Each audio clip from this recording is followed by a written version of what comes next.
thank you. When you come online, can you click and tell us where you're from? Could you send me a note and let me know if you can hear me okay? Can you hear me? Is everyone online? Yep. Great, thank you for that.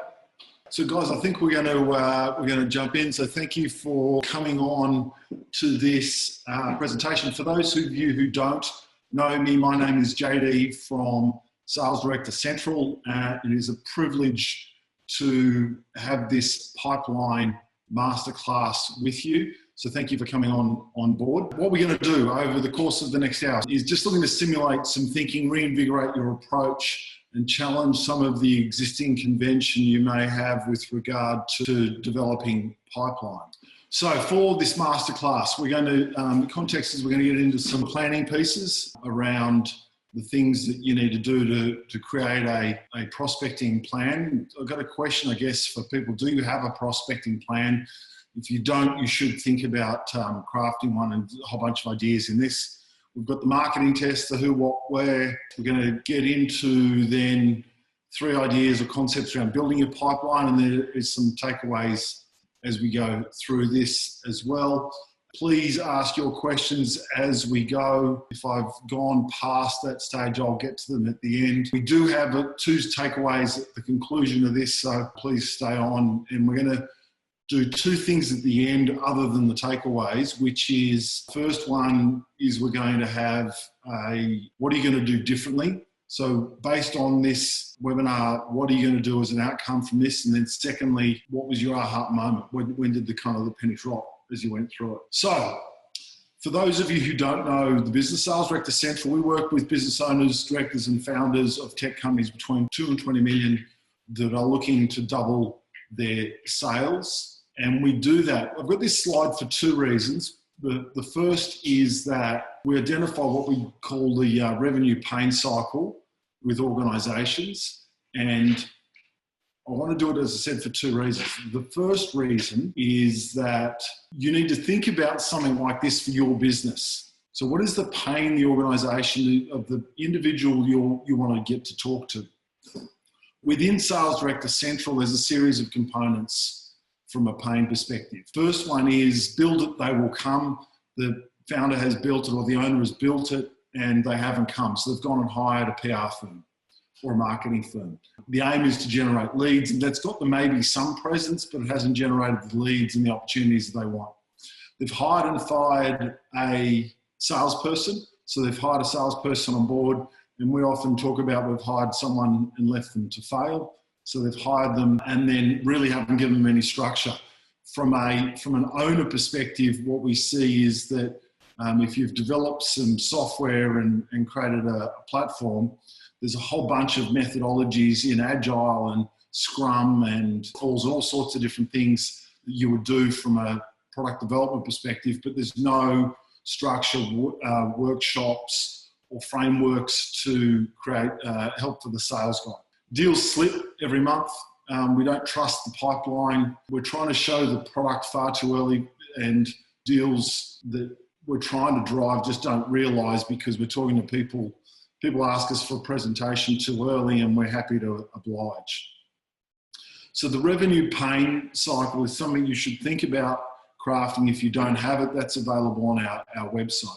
What we then tell people from a Sales Director Central perspective is there is a variety of tools that we have to create. PAMICE is our framework or pillars for creating peak performing sales teams, and that is planning, indicators, accountability, cadence, methodology and execution. I'm not going to touch too much more on those components, but today we're going to cover planning and some of the execution components.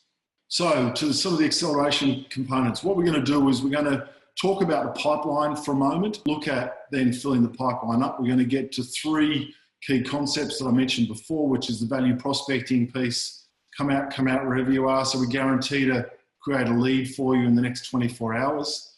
And then we're going to finish off with some referral selling as we go through. So to fill it up, what is a pipeline? It's a fundamental question. I'm really surprised with the work that we do that more people don't have a pipeline in their business. So a pipeline is really simply a reporting tool, a prospect analysis tool for you to think about your client base. If you don't have one, you need one. In fact, last time we ran this webinar, one of the key bits of feedback was that people needed, that some very large organisations actually needed to put a pipeline tool in place. Buy me or buy something and decision timeframes. What we're looking at there is when we're getting in front of a prospect, we don't want them to buy me, sell ourselves, but are they going to buy something? So what we want to do with our pipeline tool is we want to understand enough about the customer that we know they have to make a buying decision, which is they need to buy something rather than buy me. We understand the time frame, qualify in versus qualify out. We want to qualify that the prospect has to make a buying decision and understand the time frame and the execution or the evaluation cycle as we go through that. If you don't have a pipeline plan, shoot me a note and we will have a conversation with you around what that might look like for your organisation. It is certainly vitally important that you do get a pipeline plan. From a sales management perspective, from a pipeline plan, from a pipeline perspective, we're looking at, I often talk about being a dermatologist, we're looking at change. So what's changing in your pipeline? If you have a weekly cadence, if you have a monthly cadence, what is changing in the opportunities that you're forecasting either this month or this quarter? So pipeline plan, that's the point of a pipeline plan. Next I'm going to talk about is some concepts from a book by Geoffrey Moore called Crossing the Chasm. In the book, in part, Geoffrey identifies of understanding what the gap is and then working to figure out how to close that gap or cross the chasm. So with that in mind, what is your gap? What is your pipeline plan? So if you're mapping out a plan to say, our pipeline currently is X, we need to get to Y, this is the sort of metrics that we would put in the beginning of that plan. So I'm just going to presuppose for the sake of this exercise that our target is $1 million in whatever it is, software services, widgets, doesn't really matter. So target of $1 million. First thing we do is we take our target. If you don't have a target, you need one. But if you take the target, multiply it by 3, that is the pipeline that you require. And my co-founder often says from a pipeline requirement perspective, you win one, you lose one, and one doesn't decide, which is a rough rule of 3 or 4. I've typically done 3 in most businesses because that should get the coverage you need. I've got a question coming here. What is a pipeline plan from Sven? I think I might, hopefully I've covered that already, but if I haven't, come back to me at the end. Let me get back to my slides here.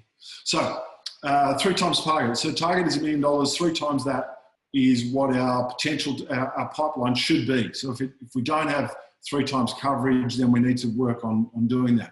If our existing pipeline is $1.5 million worth of qualified opportunity, then our 3 times target less existing pipeline is our gap, which is $1.5 million.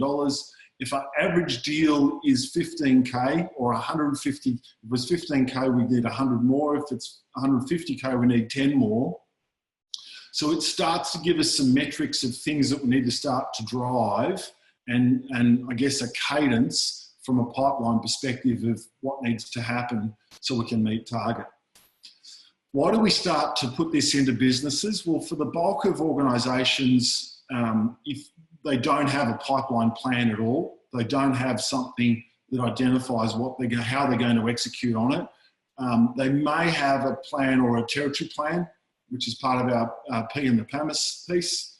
But you certainly need to have if you don't plan, any road will take you there. So what is your target? What do you need to have from a pipeline perspective?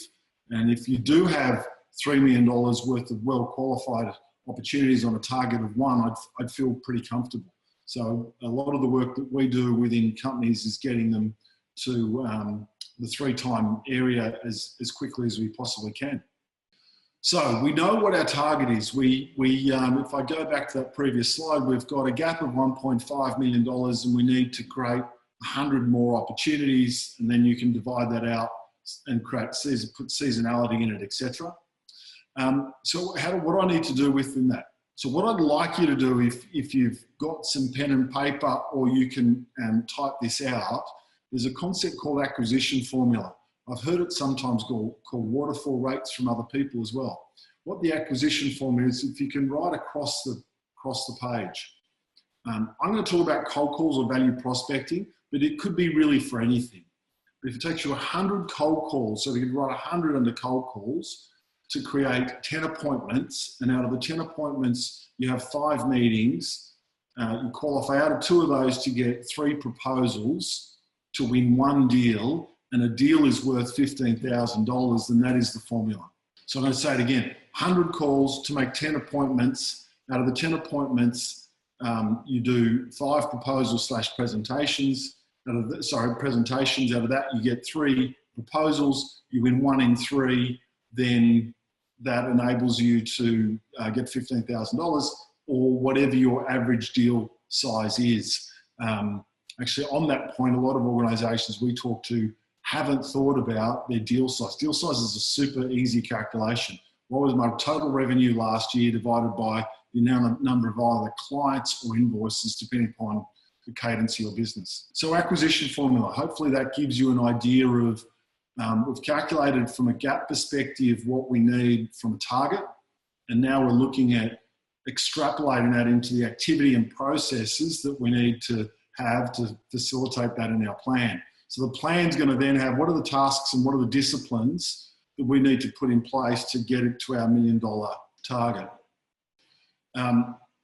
Once we've done that, so that's crafted some, again, rigor and cadence to what we need to do.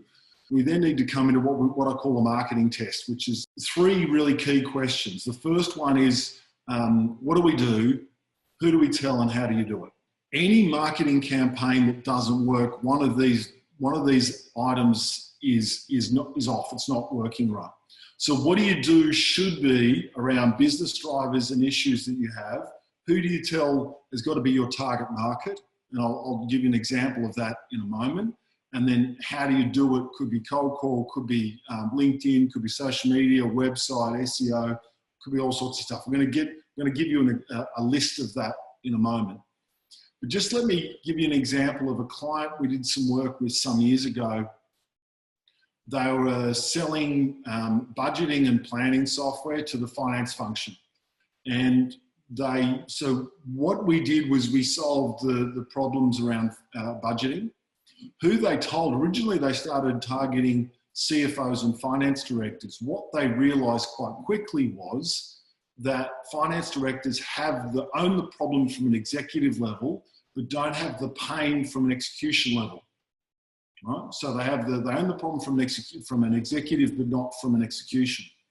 So what we realized was that we needed to find the person who was responsible for actively doing the pipeline. So we started out doing the campaign, as I said, there was a number of years ago, so we were cold calling at the time. So the campaign went out, and the first thing we did was we looked at who was responsible for the budgeting. So we engaged some backpackers actually to go and find who that person was, to then give them the call, and our hit rate went up. So what do you do? Who do you tell, and how do you do it? If those 3 things are in alignment, then leads will start to follow. If your campaign isn't working, one of those 3 is wrong or hasn't resonated well enough with the customer. So the buyer's journey, what is the buyer's journey? It's a concept by a guy called Hugh McFarlane, who wrote a book, I believe, called The Leaky Funnel. The buyer's journey, it aligns in part to the pain chain that we mentioned before, but it looks at a series of different stages. I'm going to map some of those stages out for you in a moment, about driving your message to your marketplace. I think there's a stat running around at the moment on most social media that says something between 3 to 5% of people today are actively looking for your solution. So we can market to the 3 to 5% to say, hey, we have that solution, or we can think about talking to the people that are unaware that they have the problem. And this is where the buyer's journey comes in. So if you think about your marketplace and the offering and the capability you have, I guess the first part of this is unaware. So if you're talking to organisations that are unaware they've got a problem, you would have a message to go to them to say, hey, do you know that there is an option or there is something different you can do to solve that particular problem? And as it says in the slide, that could be stories, it could be secrets, it could be all sorts of things, but you're taking someone from an unaware stage to being aware they've got the problem. Most marketing, 90% of websites are talking to people that not only are aware they've got a problem, but they're actually investigating how to solve it. So unaware is, do you know that there's a better way of doing budgeting? Do you know that there's a better way of processing whatever it is that you solve? So that would be a specific message. If you're aware there's a problem, then you would have a different message going to that individual. So if you know that there is a better way of doing budgeting, what are you doing about it? Are you still using spreadsheets? So you would have a different message. Into the solution aware area, and then you would say, hey, there is alternatives. So if you're looking to evaluate, there is alternatives to the key players in the marketplace, however you want to position that. And through it goes to evaluation. If you're talking, as I said, to 3 to 5% that are evaluating right now, it's a very small marketplace. So a lot of websites fall down completely because they try and identify to the last part of this journey, not an earlier part, and or multiple messages. So you would have multiple messages going to people at different stages, given you understand where they're at in this journey. I hope that helps from a buyer's journey perspective of changing the messages as you go through. So what could it be from a pipeline activity perspective? It could be a whole bunch of stuff. This is not an exhaustive list. There's referral selling, cold calling we're going to talk about. It could be direct mail, advertising, could be seminars, websites. I'm a really big fan of executive lunches, depending upon who you're selling to. If you have an opportunity of having an environment that executives want to come to and they're getting valuable content, it's a really easy mechanism. There's a guy out there who talks in his networking groups about talking to people they like and trust. So how do you build trust? You build it in part by the buyer's journey, aligning your messages to them, by aligning from a pain chain perspective. An executive lunch allows you that personal process. There's a lot of work obviously around LinkedIn. There's a lot of processes out there for LinkedIn. Trade shows. I was lucky enough to do a presentation about a month ago at a trade show. And I didn't make this statement at that time, but I think most people waste their money when they go to trade shows. They spend all their time and effort getting the stand right, and it's about 30% of the effort. The bulk of the effort should actually be post-show about making sure you've got the follow-up right, because most salespeople are going to pick the eyes out of it and then forget the rest. And again, the leaky funnel concept from Hugh McFarlane that I mentioned to you earlier goes to the fact that follow-up work is almost as important or more important than actually capturing the name at the trade show. And the other mistake people commonly make in trade shows is they want to show their software to everyone, and no one actually wants to buy your software. They've got a problem to solve and you need to align to that problem. So it could be a whole bunch of different things, as you can see from this list. So that is the fill it up. Now to get to the 3 components, how we're going from a time perspective. Now we're going to the 3 different components from a value prospecting perspective. So what's up with cold calling? It's a fascinating topic. One of the biggest problems that we see with cold calling is that no one's really been given a structure or process. So most that try cold calling have 2 fundamental issues with it. One is they learn by osmosis, they learn by the calls that they've heard. If you haven't had a good mentor, then you probably haven't have a good basis for doing the calling. But secondly, there's often a a psychology around this isn't going to work. And from a psychology perspective, if you don't think anything's going to work, that'll be the outcome. If you do think it's going to work, because you've got a structured approach, then cold calling will be a lot more effective. So we stop calling it cold calling because it does have that negative connotation, and we start calling it value prospecting. So what is cold calling about? It's not just about generating leads. There's a number of things that you might get or do from a cold calling perspective. I've just realised that the C and the O has fallen off that slide. My apologies for that. Creating demand is the lead part. The other part of cold calling or value prospecting is it enables you to sharpen skills. One of the things, again, we see in the market is that if a salesperson is given opportunities rather than have to find their own opportunities, someone who's given opportunities tends to go into a sales call and almost expect a purchase order or a contract in that meeting. If you're crafted and skilled at creating opportunities for people via value prospecting and cold calling, you're better able to uncover opportunities. So what do I mean by that? Some years ago, a client of mine who's now become a mate of mine said to me, JD, I'll meet you, but there's no opportunity here. And at the end of that meeting, I was able to walk away with a bit of business.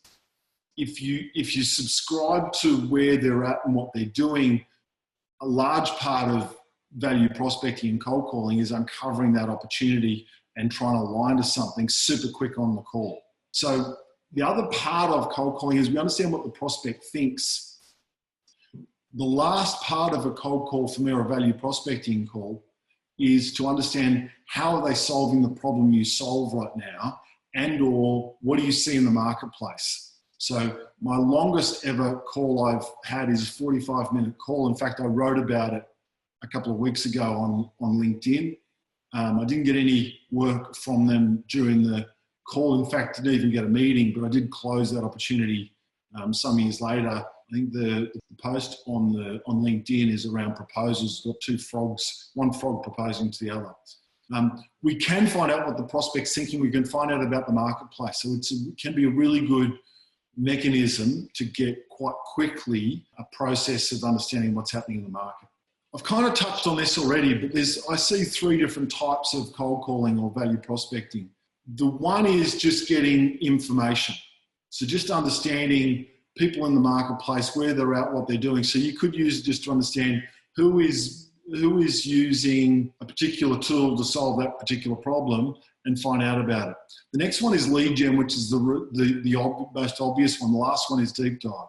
Some years ago, an organisation like SAP, if you know those guys in the ERP space, they were doing deep dives. So when someone was making a cold call, they'd actually create a dossier and give it back to the salesperson, having very senior people, dare I say, people with grey hair, to call another senior executive and ask them a whole host of things. So it wasn't just, can we meet you? It's, can we uncover a whole bunch of information? So the skills and the discipline required, if you're just finding information out about who is the person that is responsible for the thing that I sell, that's an information piece. You get into lead gen in terms of making an appointment in their diary, and then deep dive. So there's different results and different approaches that you might take to all of these. So the last point on this screen was, if you had someone who's just getting information, that could be a backpacker or someone that was less skilled. A lead gen person should be more skilled, and a deep dive has to be very highly skilled in the area that you're talking to. So what is value prospecting? It is a mechanism to getting in front of people, but we're coming from a very much a value perspective. So there is a very brief introduction in the value prospecting script, and then we talk about CPR. We make a claim, there is some proof in the middle, and then we have a request at the end to give them some time. I'm going to go through that with you. If you want a copy of the value prospecting script, happy to give it to you as we move through these screens. So the claim, so the script kind of goes like this. Hi, my name is JD from Sales Director Central. We help organisations solve two key business problems, being the qualifying opportunities and creating pipeline. We've done that with organisations such as A, B, and C. What I'd like to do is get 30 minutes of your time to discuss the strategies we've been able to use.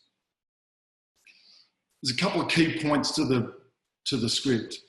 The first line and the pause is really vitally important. So, hi, my name's JD from Sales Director Central. We haven't spoken before. It's a really important point to pause and just think about, if you've just called someone and interrupted them, their head might be in a spreadsheet. It could be doing whatever it was before you interrupted and were disruptive. We haven't spoken before, so it's a super important part of this script because it means that they can stop thinking about, do I know this person on the phone, and they're ready for our message. Right? The purpose of my call is we help organisations like yours with the claim piece, and then, as I said, the proof and the request. It is brief, it is professional. If you're doing more than 20 to 30 calls, I'm going to suggest that the two business issues that we talked about, I talked about pipeline and qualifying. They're the two key issues that we solve for organisations. If you're doing more than 30 calls, then that marketing message we talked about a couple of screens ago isn't working. Either not talking to the right person or your message is not right for them. With the business issue in the script, we talk about flypaper. So what is flypaper? Before Mortine was invented, there was a thing called flypaper. Flypaper was a sticky thing that flies would land on. We want to make sure our message is sticky enough that people may not have that exact problem, but there's a problem around that, not too specifically in the weeds that it's not something that they want, and not too vague. We help people with sales. What does that mean? Do you want to sell more? There's a whole bunch of things that would be too high level and not of interest. So it just needs to be that happy medium or that flypaper where people want to land on it and engage a conversation. What do you do if you get the gatekeeper, right? So the lovely picture of a policeman there. So there's two or three things we do with gatekeepers. I'm not going to talk about a receptionist so much as an EA or a PA here specifically, but with the claim proof and request, the proof statement, we want to have two case studies or quotes or recommendations or something that we could be sending someone if they say, send me some more information about this. So we want to have that ready in the script. If we get to talk to an EA or a VA, the two case studies are vitally important to send to them for them to show whoever the boss is to see if they can craft a meeting. The other thing that we talk about with gatekeepers is they often, a very good executive assistant certainly knows 90% of what's going on in the boss's life. Invariably they type board notes, management meeting material, etc. So they are aware of a lot of the drivers in the business. So I treat an EA or a VA like they're the person I'm talking to. So from an attitude perspective, I run through exactly the same script.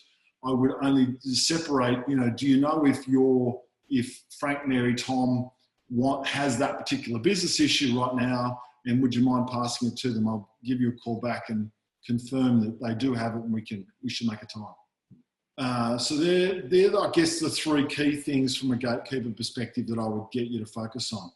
Treat them like they're the boss, go through exactly the same process, be ready to send information to them and have that pre-prepared of the case studies that they can then help them sell through, if you like, to the person you're trying to get to. Every no has a value.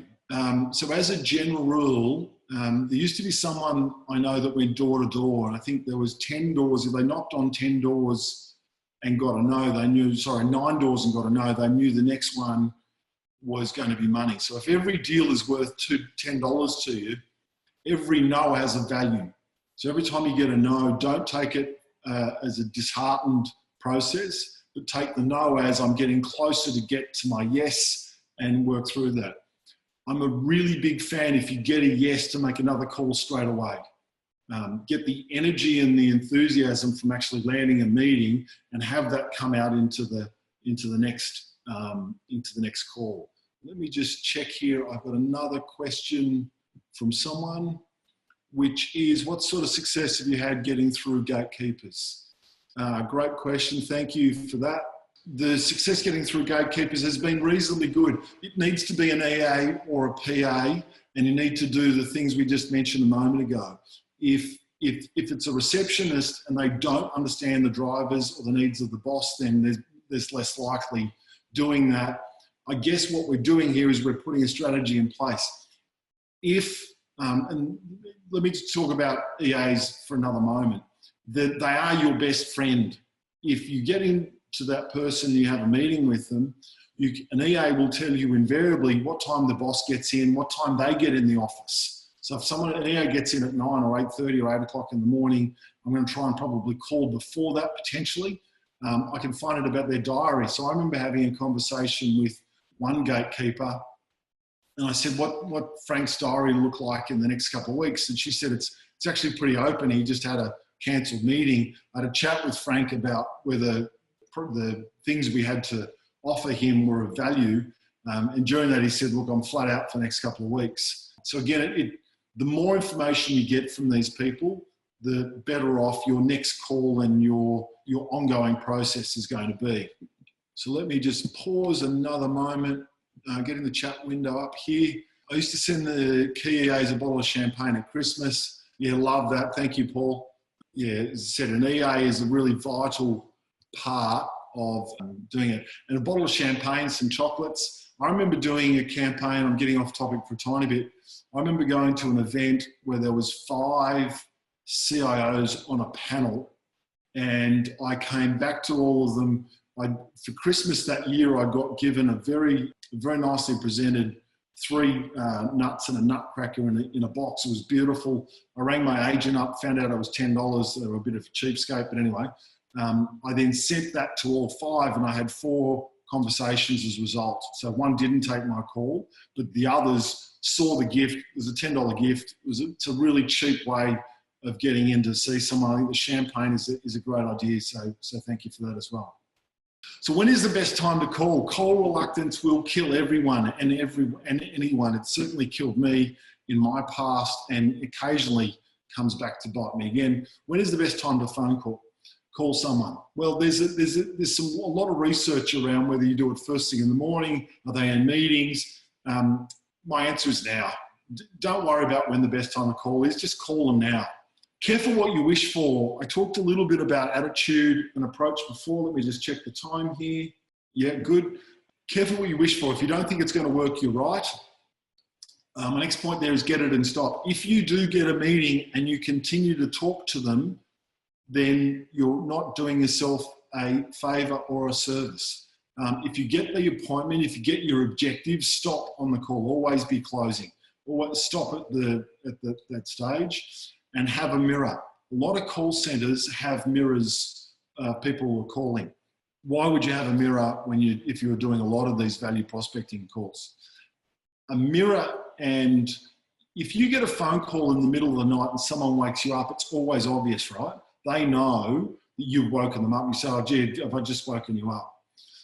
Your energy and your attitude comes across on the phone. And if you're making calls, I do it pacing. I do it to pace and get energy. Some people have the mirror and look at themselves. Your attitude and the smile, people often say the smile comes across on the phone. So that's why you might have a mirror at your desk. I did these slides quite a couple of years ago. My 12-year-old was 10, so it tells you it was 10 years ago. Never say, how are you today? It's not part of the script. We don't want to get a question they can say no to. If they've taken the time or the effort to answer the phone, then in essence what they've said is, I'm up for whatever this conversation is going to be, if that makes sense. So never ask, how are you? Never treat them like a 2-year-old. Never ask them a question they can say no to, because every 2-year-old says no to most questions. And never read the script. Make sure that you're comfortable doing it.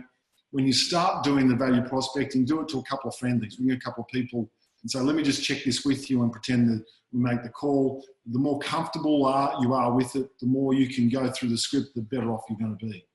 Always have a clear message. Script talks specifically about business issue and business issue. Ask for your contact by name. One of the old tricks used to be, if I was going to talk to Frank, I might give a phone call saying, hey, is Frankie there? If that's what you would call him. So you can try and give the impression that you are a friend with them. Always have a chat.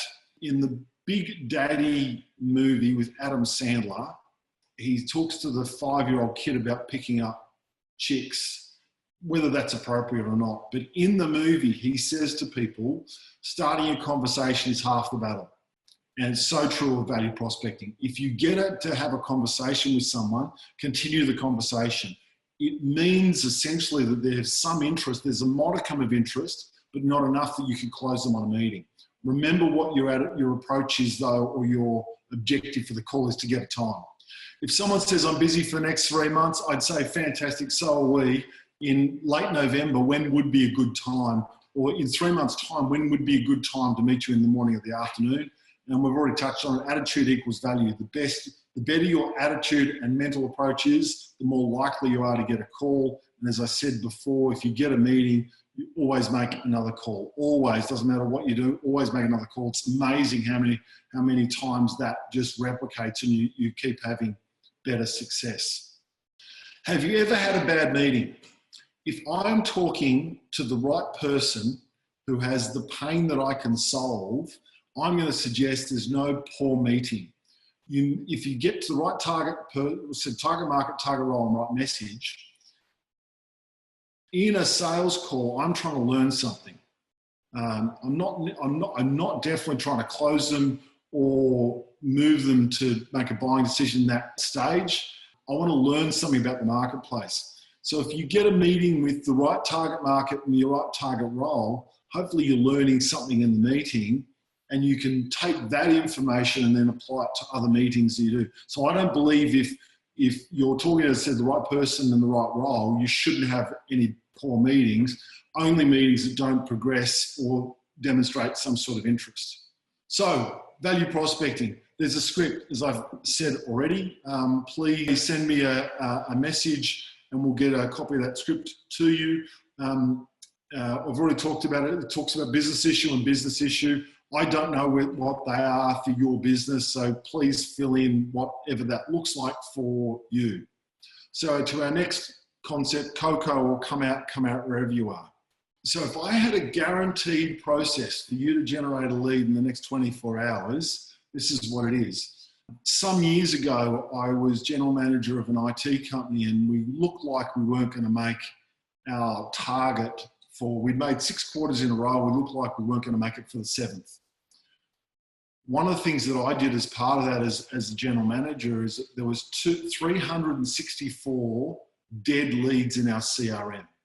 I rang every one of them up and I asked them a couple of different things. One is, if you did make a decision, are you happy with the decision made? If you haven't made a decision, i.e. no decision one, at that time that we were talking to you, what was the risk that we didn't mitigate?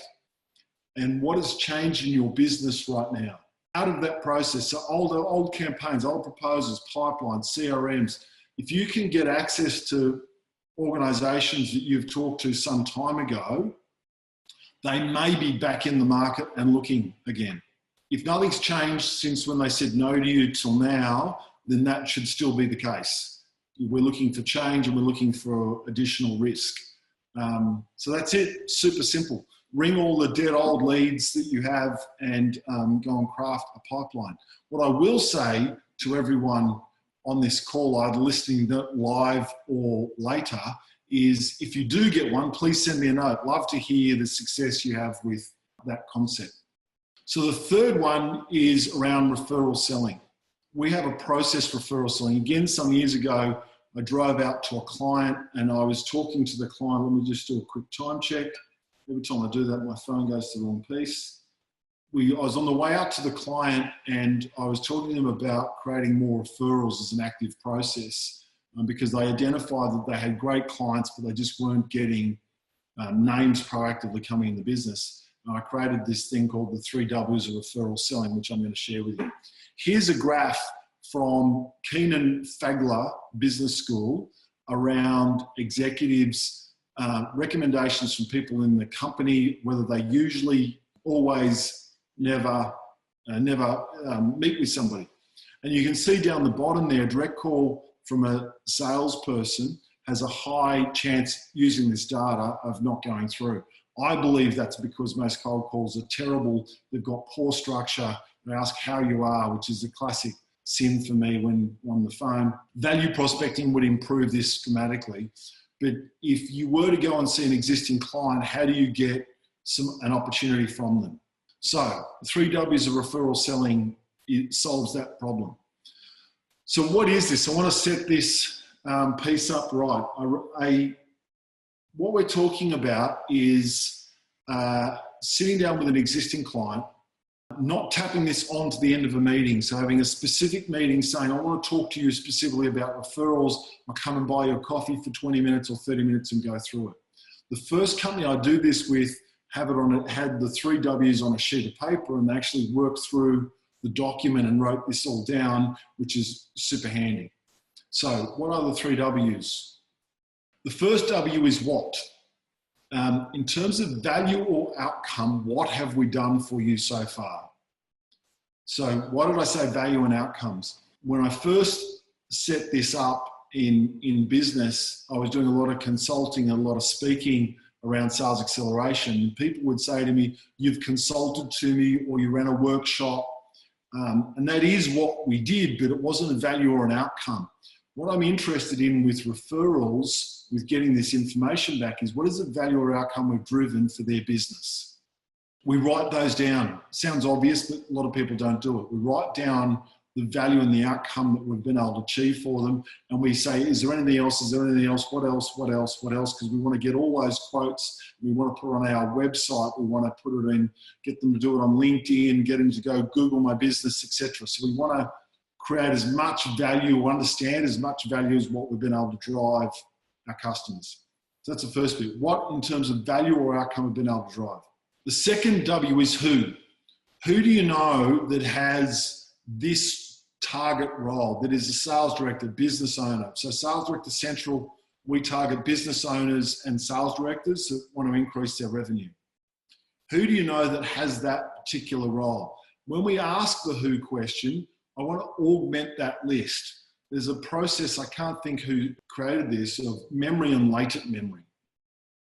Memory is the people that you're currently talking to. So it's the people that you drop the kids off with to school. It's the people you're meeting this weekend.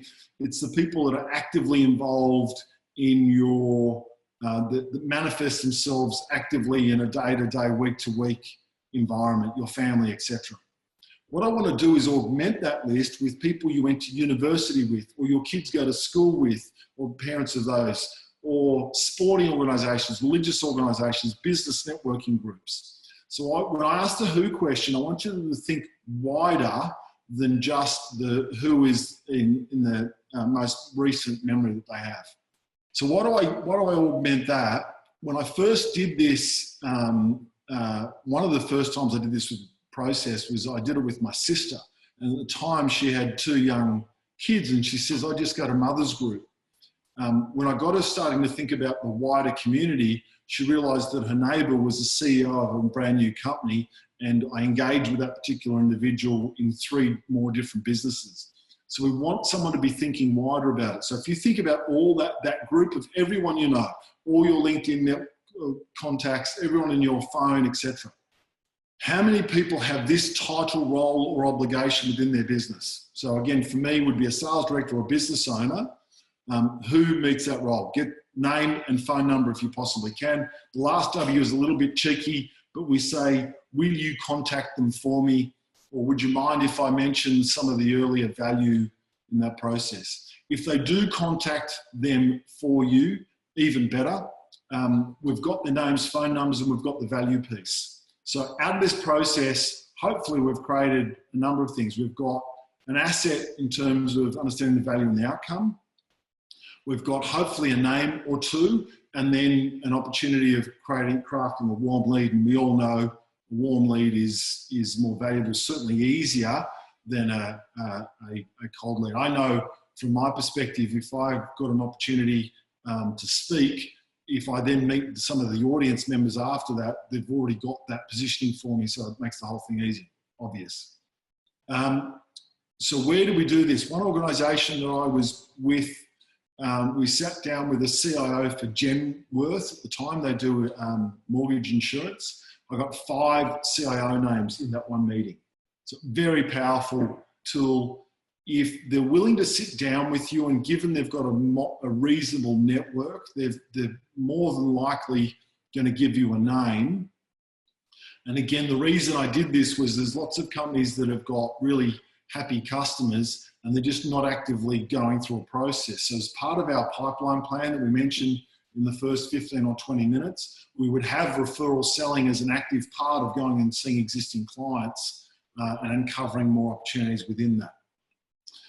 So that's it, really super simple concept, referral selling, and super effective. So again, please let me know when you're going and executing this, what it looks like and the outcomes you're getting. Love to be able to track and measure this. So to my last couple of processes. So the 2 giveaways, I mentioned the value prospecting script. We also have the come out wherever you page as part of Sales Director Central. So send me a message and I'll get a copy of those 2 things to you. So when you're reflecting, so I think we've got a little bit of time left. When you're reflecting on what we've touched on in this session, what will you do differently? So just take a moment out and write down what are you going to do as an outcome from this. So it could be to create a pipeline plan. It could be to work on crossing the chasm, the gap, understanding the gap. It could be implementing any of the processes. What are you going to do differently? And also, what was your aha moment? What was the thing that stood out for you? And I'll also take some questions as we go through before we finish up. So take a moment and scribble that down, and please give me some feedback in the chat window. I'm not sure how many questions we're going to get. We've got quite a few people on the call. So take a moment, scribble that stuff down, and then feed it back to me, please. And then we'll get the feedback from the session.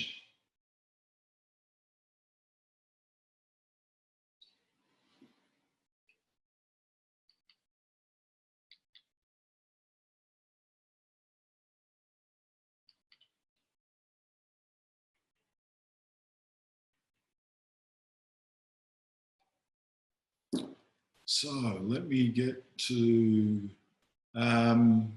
thank you for that. Getting past gatekeepers was great. That's awesome. I'm going to send a bottle of champagne to some of the EAs. I know that's fantastic. Thank you for that. How do I make a cold call and a value prospecting? It's really super important. If we go at it with a different attitude of value prospecting, that's what we're doing. We're talking about 2 business issues that we know we help people with. One of the parts of value prospecting that always fascinates me, we are hopefully an expert in the problem we solve. The person we're talking to is an expert in their business.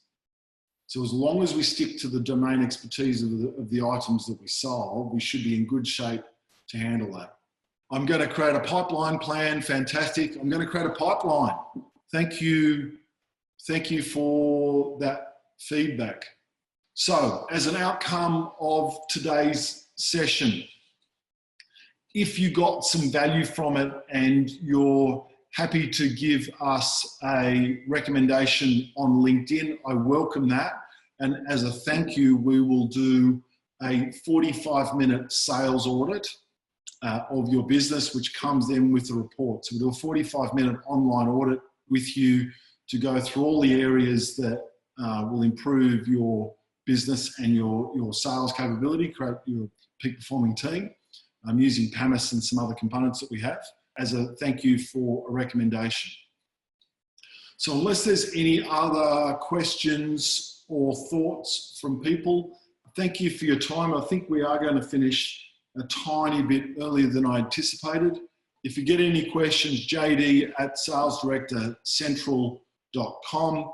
Please go to the salesdirectorcentral.com website and subscribe to it if you haven't already, although I guess most people in the call will have already done that.